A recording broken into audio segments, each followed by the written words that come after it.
Hello, and thanks for coming in today for Friday Favorites. I'm Tiffany Yelverton, your sexinista and orgasm guru. So if you've ever been wondering about pegging, or you've heard that word and you don't really know what it is, or you don't, I'm here to tell you all about it today, so stick around. So today I'm going to talk to you about pegging. Again, I'm Tiffany with Entice Me. When I first heard of pegging, I was intrigued. Wasn't something that I really thought that I would be interested in doing, but I thought it was pretty cool that people did that. So what pegging is female on male strap-on sex.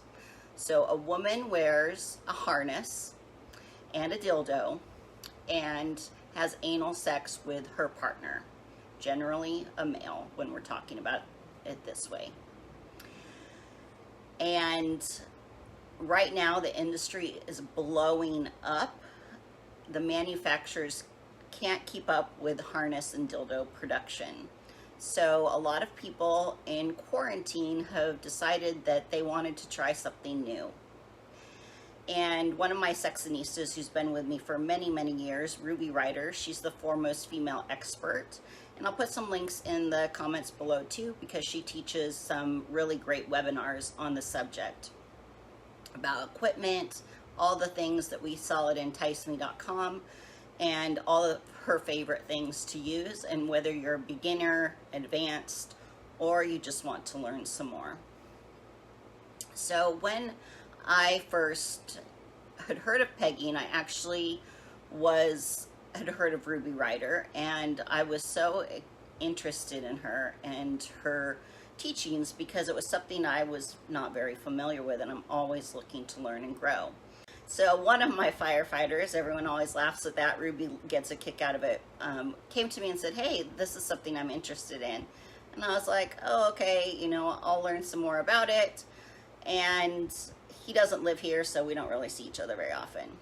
Then one of my other lovers said the same thing, also a firefighter, and said, hey, this is something I'm really interested in. Can we try it? And I said,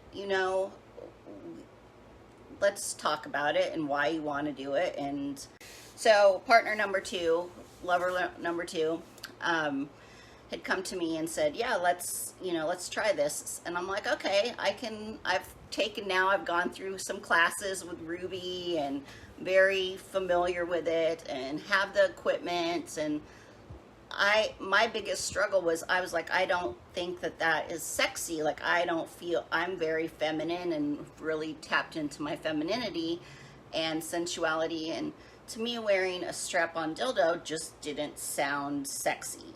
But I like to please, and I like to push my boundaries, to feel uncomfortable, and I like my partner to get to try new things with me as well. So I had a cute pink harness, sparkly dildo, all ready, and my lover and we played around with butt play and things like that. We'd been together for several years, so we were very comfortable with each other. And like I said, I like to push my comfort levels. So I decided that I would wear a body stocking, like a mesh body stocking, and wear my harness over that. And then I felt sexy. It was just different, and I wore the harness around to get started, wore it around my house, so it felt like it was part of me.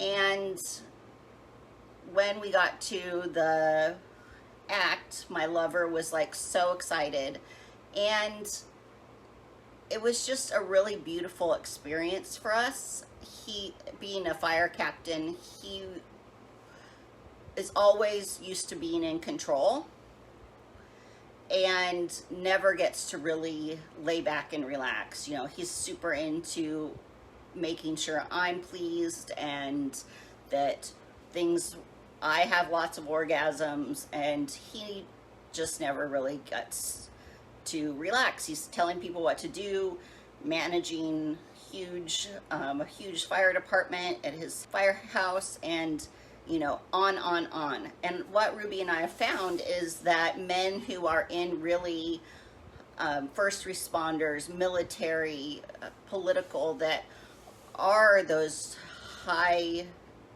stress, high anxiety jobs. They really are the ones who enjoy pegging the most, or have the most questions and come to us. And why that is what I found was that when we switch roles like that, one, men have never been penetrated usually in that way. And women, we accept penetration all the time for sex. And so it's just a really different feeling for them than for us. And, you know, there's different positions you can use, and where it's face to face and that eye contact. And I really encourage, if you're doing it for the first time, that your lover be on their back, and so that you can see that eye contact, you can see what is happening, and they can communicate easier when penetrations first happens. And so that experience of seeing him being penetrated for the first time with that harness and dildo was just really magical. And it really opened up the communication between us as well, of being able to really express what we liked and what we wanted to do, and being open-minded. And so in that process, I also learned a lot about myself, and I came to respect the guys in my life a lot more, because what I didn't realize is how much core strength it takes to fuck somebody. And it is exhausting. And then to be on top of that, for men, they're thinking about coming, not coming too fast, pleasing you, putting you in different positions, you know, all those things that go along with being a guy. And so this really gave me an opportunity to see things from the other side of the bed, so to say, or to, as Ruby says, she calls it run the fuck.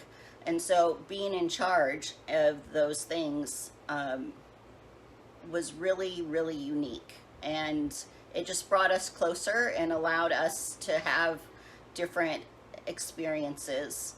And, you know, for pegging is one, for the prostate, go back to, like, backtrack a little bit about education, is the prostate is a gland inside the rectum. It's how it's accessed for men. It's not actually in the rectum, but that's where you get most, like, direct contact. And it is very similar to the female G-spot. So it's a pleasure area. Men can then have multiple orgasms from prostate play, where they're not having that refractory period between erections and ejaculation. So it allows that they get really great orgasms. And some men will stay hard during pegging and some will never get hard, but you can also, when they're on their back like that, you can still play with their penis and you know, still have that sensuality as well. And, you know, so that's my experience. It's something I don't do all the time. It's not something I have to do, but it does really change things up. I had a great partner in that first time. We've since done it and trained people how to do it as well. But he was really great about telling me how to position my body, so I would, when I got tired, I could still really take some breather and move his body instead of moving my body. So just really great insight from a guy on, and learning how it is in their position. So I think that gives me a lot of insight to working when I work with men and for women, of giving people the other perspectives on the other side from each other's point of view. And again, if you don't get my newsletter, go on over to enticeme.com, and it's right prominent on the top page. You can sign up for that so that you get all our sexy secrets, and you get a replay of this every week, my Friday favorites. Some great comments that men like to be in the submissive role. It just really takes that mental piece away from them, that they don't have to think about it so much. And yes, communication is very, very important. So that teaches men that they do need to have communication about penetration. Also teaches them the value of foreplay, because you can't just go on in for pegging, and it teaches men that foreplay is important, and you've got to use lube and be safe, and so it teaches us all a lot. And how, my partner said that it allowed him to know how it is to receive, and to be receiving instead of always giving. So that's all for today for Friday Favorites.